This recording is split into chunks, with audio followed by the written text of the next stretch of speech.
तो आज हम क्लास 6 में where do all the teachers go जो पोएम है उसके क्वेश्चन आंसर्स को सॉल्व करेंगे और इसको समझेंगे। देखिए, समझ कर के ही आप किसी चीज़ को याद कर सकते हैं। कोई चीज़ आपको समझ में ही नहीं आती है तो वो आपको याद ही नहीं हो पाएगी। अगर याद हो भी जाएगी तो हो सकता है कि आप उसको 7-8 दिन बाद या 4-5 दिन बाद भूल जाएं।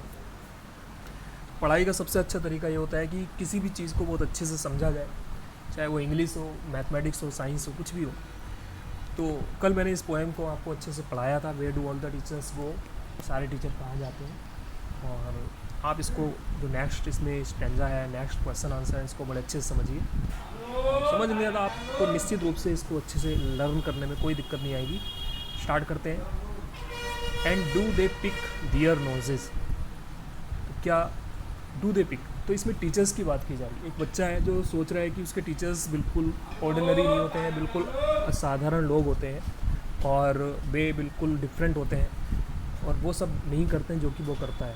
तो ऐसी सोच रखता है। इसमें स्टडी करेंगे हम, आगे इसकी पढ़ाई करेंगे।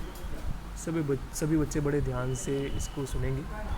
देखिए, and do they pick their noses, and do, और क्या वे अपनी नाकों, जब उनको नाक आती है जब उनको जुकाम होता है, नाक होता है, तो छोटे बच्चे जैसे उंगलियां डालते हैं नाक में, हमने देखा होगा।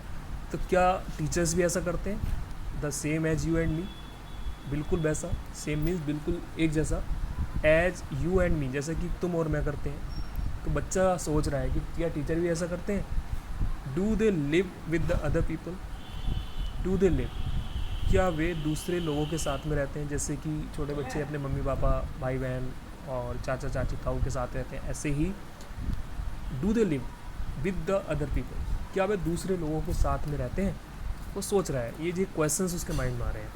Have they mums and dads, mums means mother, dads means father. तो क्या उनके भी मम्मी या पापा, माता पिता होते हैं। And were they ever children, और क्या वे कभी बच्चे रहे होंगे, जब वे बहुत साल पहले क्या वे भी बच्चे रहे होंगे। ये सब क्वेश्चन उसके माइंड में आ रहे हैं। And were they ever bad, और क्या वे, उन्होंने कभी कोई बुरा काम किया होगा या कभी उन्होंने कुछ बुरा किया होगा। तो ये सब क्वेश्चंस उस बच्चे के माइंड में आ रहे हैं। तो अगर मैं आपसे पूछूं तो इसका आंसर आपका भी हाँ होगा, क्योंकि टीचर कोई ऐसा नहीं कि बहुत ही स्पेशल होते हैं, या वे भी एक साधारण इंसान की तरह होते हैं और वे सब काम करते हैं जो कि छोटे छोटे बच्चे करते हैं। तो ये आपको समझ में आ गया होगा। एक बार मैं फिर दोबारा से आपको समझा देता हूँ। And do they pick their noses the same as you and me, क्या वे भी कभी अपनी नाक में उंगलियां डालते हैं। As the same as you and me, जैसे कि तुम और मैं करते हैं। And do they live with other people, क्या वे दूसरे लोगों के साथ में रहते हैं। Have they mums and dads, क्या वे उनकी भी मदर और फादर होते हैं। And were they ever children, क्या वे भी कभी बच्चे रहे होंगे। And were they ever bad, क्या वे भी कभी बुरे रहे होंगे या बुरा काम किया होगा उन्होंने कभी।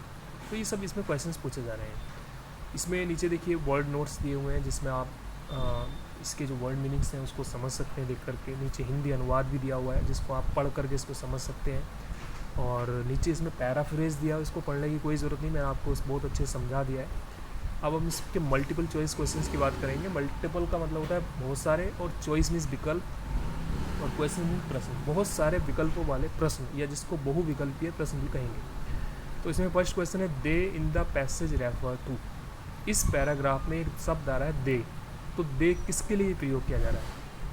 ये टीचर्स के लिए यूज़ किया जा रहा है, स्टूडेंट्स के लिए यूज़ किया जा रहा है, पेरेंट्स के लिए यूज़ किया जा रहा है, ये ब्लेजर्स के लिए यूज़ किया जा रहा है। बहुत ईजी क्वेश्चन है ये, आपको आंसर आता भी है इसमें। तो आपका आंसर हो जाएगा इसमें टीचर्स। तो they in the passage refer to teachers, teachers के लिए यूज़ किया जा रहा है। अगला क्वेश्चन है, according to the speaker picking nose is.